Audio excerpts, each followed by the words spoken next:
bigcal and welcome to my world. Today is another video on a Star Wars book. Now I do have three here, but I'm only going to be talking about one of them.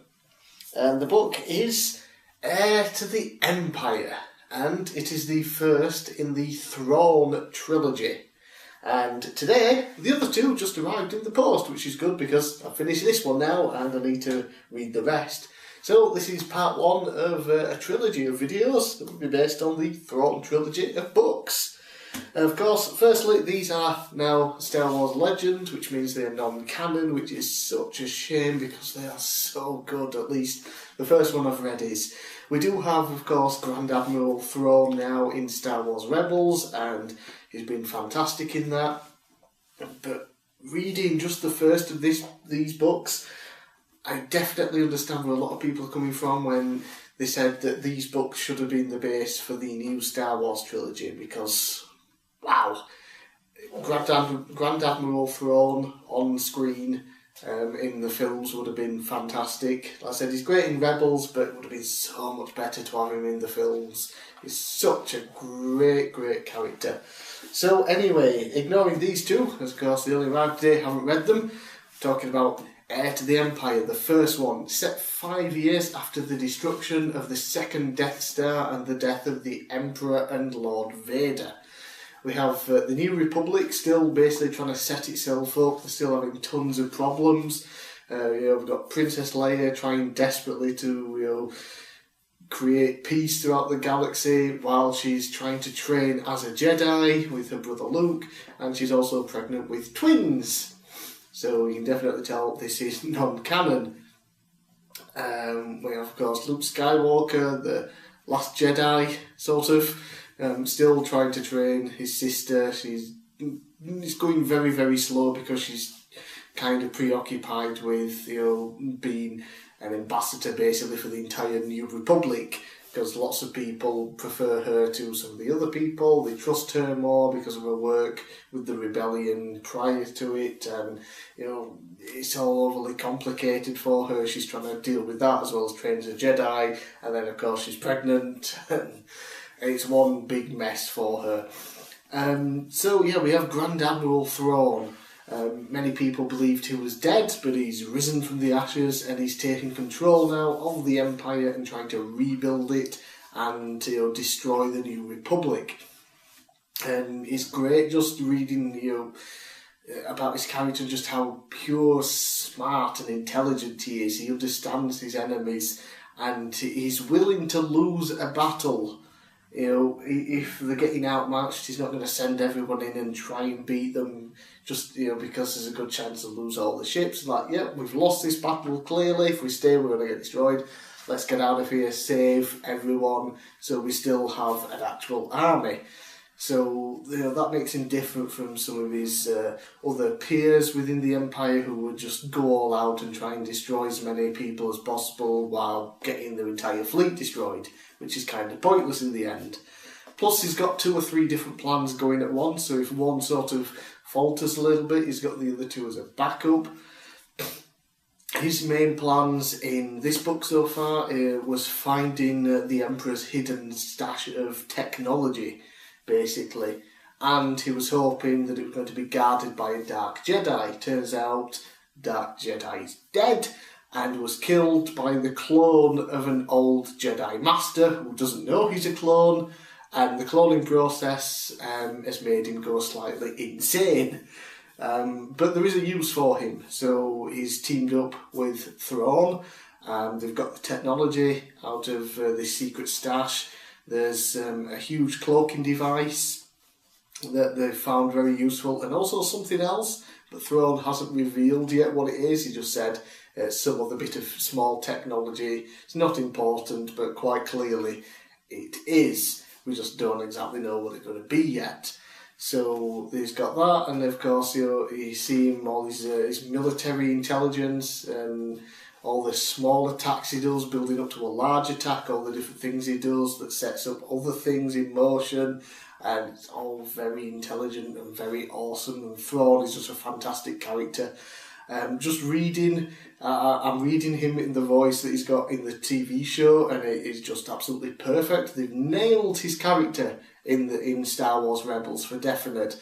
I definitely get the exact same vibe from him reading him in the book as they do watching him on the show. So the voice fits perfectly from when he's calm and talking, then when he can get slightly angry, you can really sense that he's angry with the voice in my head from the Star Wars Rebels show. It's quite weird. It was really, really good. So that's that side of it. And of course, he's one of the other plans is that he's trying to capture Luke Skywalker because he's the last Jedi, and Leia as well. Plus, Leia's kids, good chance they're going to be very Force sensitive, so he wants them too.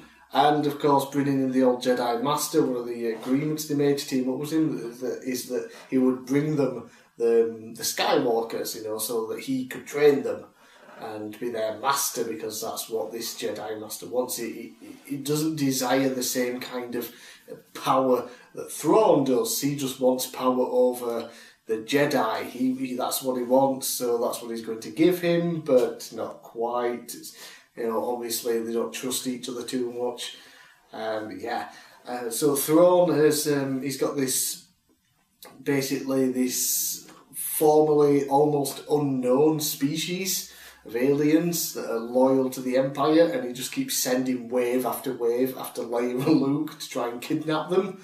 And we finally found out in the book that one of them, while trying to kill Leia, trying to capture her, smells her or something, and from that is able to determine that she is in fact the daughter of Darth Vader, which, he lets himself basically get captured and interrogated, and reveals to Leia that his entire race basically worshipped Darth Vader. He saved them at one point or something, when the destruction of all the war from the Clone Wars and things left the planet basically desolate, Darth Vader came and saved them, and they are now super loyal to Vader. Vader's dead, but here's his daughter. So she's let him live and sent him back to tell his people that the people that Thrawn has sent them to kill are in fact the son and daughter, kidnap, and they're in fact the son and daughter of Darth Vader. And I'm pretty sure that's not going to go down too well when they all find out.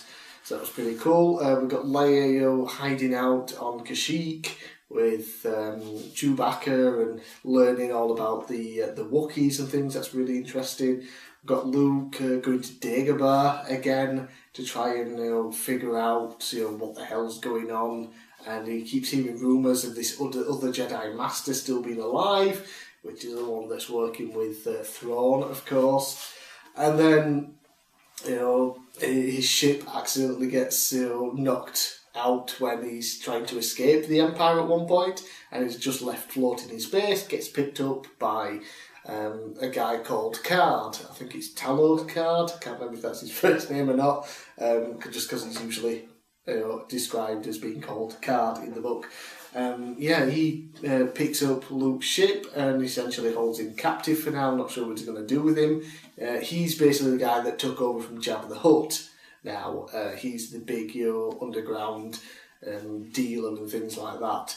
And his right-hand woman is a woman called Mara Jade, who I'm sure a lot of you will know who she is. She eventually becomes the wife of Luke Skywalker. They have a kid together.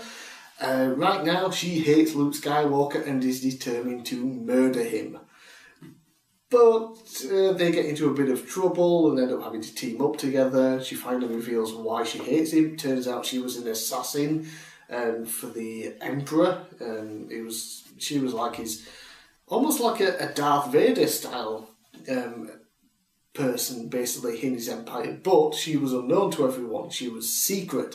So obviously, when Luke Skywalker was responsible essentially for the death of Vader and the Emperor, she's now left with nothing. She couldn't go back to the Empire because no one knew who the hell she was. She now has no power or control over anything, so she's teamed up with Card for now, and she wants to kill Luke Skywalker.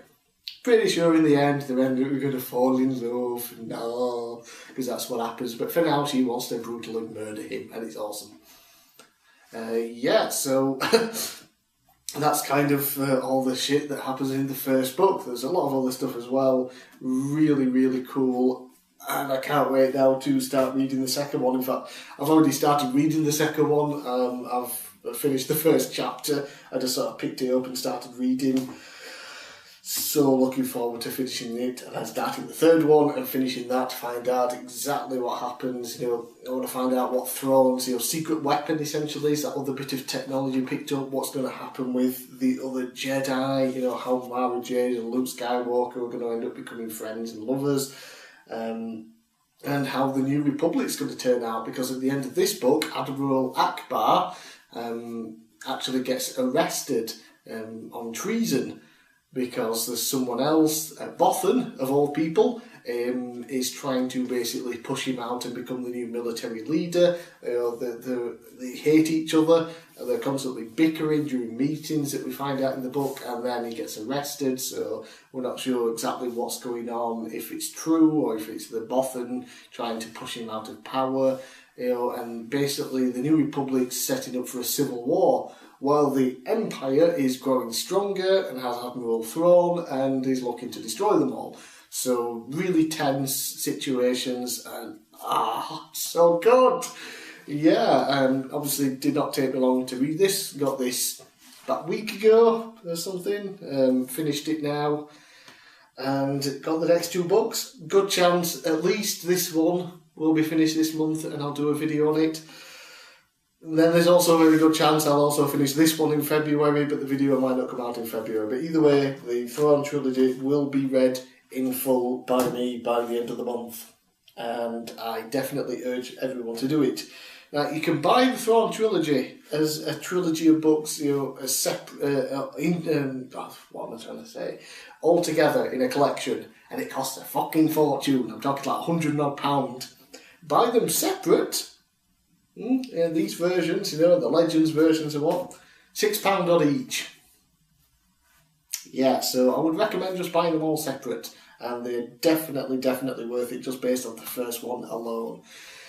I do have one slight issue that I've never really had with all the Star Wars books I've read so far, and it's something that the author keeps doing over and over again. It's just like, why is he doing that? And it's the use of the word other. When he's talking, when characters and things like that, it'll be like, Luke Skywalker and Han Solo are talking, then the next thing Han looks over at the other, and the other, of course, is Luke Skywalker. Why not just say Han looks over at Luke? Why is it the other? And he does it all the fucking time, and it kind of drives me a bit nuts when I'm reading. It's like, why? It's just, it doesn't really make sense, and it's kind of annoying a bit. I don't really understand why the author's done it. And that's the only complaint I can really think of with the book. Yeah, is it keeps using the term other for other characters instead of naming them. We know their name, we know, they've mentioned it in the scene, we know who the other person is. Why not just use the fucking name?